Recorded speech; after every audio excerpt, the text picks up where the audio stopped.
دوست کے حوالے سے پہلے نا ایک خوبصورت جملہ لیجئے گا. یہ بڑا معروف جملہ ہے جو کہ ایس ایم ایس کی شکل میں بھی آتا ہے اور لوگ اس کو کوٹ بھی کرتے ہیں. حضرت علی کرم اللہ وجہ کا جملہ ہے. وہ کہتے ہیں، فرماتے ہیں کہ وہ شخص غریب ہے جس کا کوئی اچھا دوست نہیں.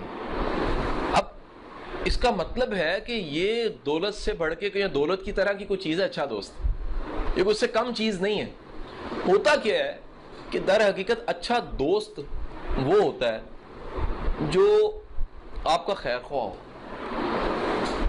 دوست وہ نہیں ہے جو آپ غلطی کرنے جا رہے ہو وہ شاباش دے رہا ہے، نہیں. دوست وہ ہے جو آپ کو اس کا یہ عمل برا لگ رہا ہے، اس نے مجھے روکا کیوں، لیکن وہ روک جس بات پہ رہا ہے وہ آپ کے لیے نقصان دہ ہے. دوست وہ ہے کہ آپ کو یہ خبر ہوتی ہے میرا مسئلہ نہیں حل کر سکتا، اس کے پاس سولوشن نہیں ہے، لیکن یہ ایک ایسا شخص ہے جس کے ساتھ کھڑا ہو کے میں مسئلے کو حل کر سکتا ہوں. یہ خوبصورتی ہوتی ہے ریلیشن کی، دوستی کی. تو شاید بسا اوقات دوست مسئلہ حل نہیں کر سکتا، لیکن آپ اس کے ساتھ میں اتنی طاقت لے لیتے ہو، امپاور ہو جاتے ہو، کہتے ہیں کوئی مسئلہ نہیں ہے میں فیس کروں گا، میرا دوست میرے ساتھ ہے، کوئی پرابلم نہیں ہے. اگر لائف ہے تو مجھے سوت کرنے والے، مجھے پیشنیٹ کرنے والے، مجھے امپاور کرنے والے لوگ بھی موجود ہیں. یاد رکھیے گا اچھا دوست در حقیقت جو دیکھا گیا عمومی طور پہ، اس کا فارمولا کوئی نہیں اچھا دوست ڈھونڈنے کا، لیکن قریب فارمولا بھی ہے تو وہ یہ ہے کہ پہلے اچھے بنے آپ، کیونکہ پھر لا آف اٹریکشن آ جاتا ہے. اچھا اچھے کی تلاش کرتا ہے. جب آپ ایک اچھے انسان ہیں تو آپ کی تلاش بھی اچھی ہوئی، اور اگر آپ اچھے انسان ہیں تو لوگ آپ کی طرف اچھے لوگ ہی اٹریکٹ ہوئیں گے. ٹھیک ہے جی. میں اپنی ایک ذاتی آپ کو چیز ضرور شیئر کروں گا.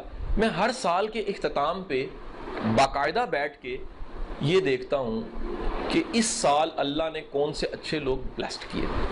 ویسے سارے اچھے ہوتے ہیں بھائی، بندہ کسی کو اچھا برا تو نہیں کہہ سکتا، لیکن وہ لوگ جو باقاعدہ میں کہہ سکتا ہوں یار یہ انعام تھا میرے اللہ کا کہ اللہ نے اس سال 2 یا 3 ایسے دوست دے دیے جو اس سال کی میری اصل اچیومنٹ تھے. اور واقعی دیکھیے گا ہر سال ایسے 2 4 5 لوگ ہوتے ہیں جن میں سے 1 2 بہت قریبی بن جاتے ہیں، اور میں حیران ہوتا ہوں یار یہ کہاں کے تھے، کیسے تھے، اور کیسے جو ان سے وہ اتنے قریبی دوست بن گئے.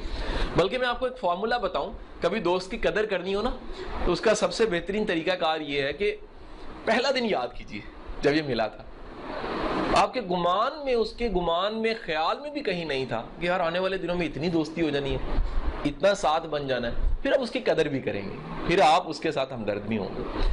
دوستی در حقیقت اس چیز کا نام ہے کہ کوئی آپ کو آپ کی طرح سمجھے، جیسے آپ اپنے آپ کو سمجھتے ہیں وہ بھی آپ کو سمجھے. آپ کو لگے یار یہ مجھے سمجھتا ہے. آپ بات نہیں کر سکتے، وقت نہیں گزار سکتے اگر کوئی آپ کو اپنا نہیں لگتا، اگر کوئی لگتا ہی نہیں مجھے سمجھتا ہے. اگر آپ کو سمجھتا ہے تو آپ اس کے پاس چلے جاتے ہو. اور اس کے آخر میں وہ جملہ میں واصف علی واصف صاحب کا کوٹ کروں گا کہ فرمایا کرتے تھے مت بناؤ دوست، اگر بناؤ تو مت آزماؤ. مت بناؤ دوست، مت بناؤ، اگر بناؤ تو مت آزماؤ. دوست بنا لیا ہے اور پتہ لگا ہے کہ دوست اہل نہیں ہے تو پھر یاد رکھ لینا اس اہل کے پاس، نا اہل کے پاس ایک اہل ہے اور وہ تم ہو. اگر تم بھی اسے چھوڑ جاؤ گے تو اس کے پاس تو کوئی اہل رہے گا ہی نہیں. پھر اگلا جملہ بڑا خوبصورت ہے، فرمایا کرتے تھے دوست وہ ہے جو غم کو کم کر دے، خوشی کو زیادہ کر دے. دوست وہ ہے جو تم سے تمہاری خامی بیان کرے لیکن دوسروں سے تمہاری خوبی بیان کرے.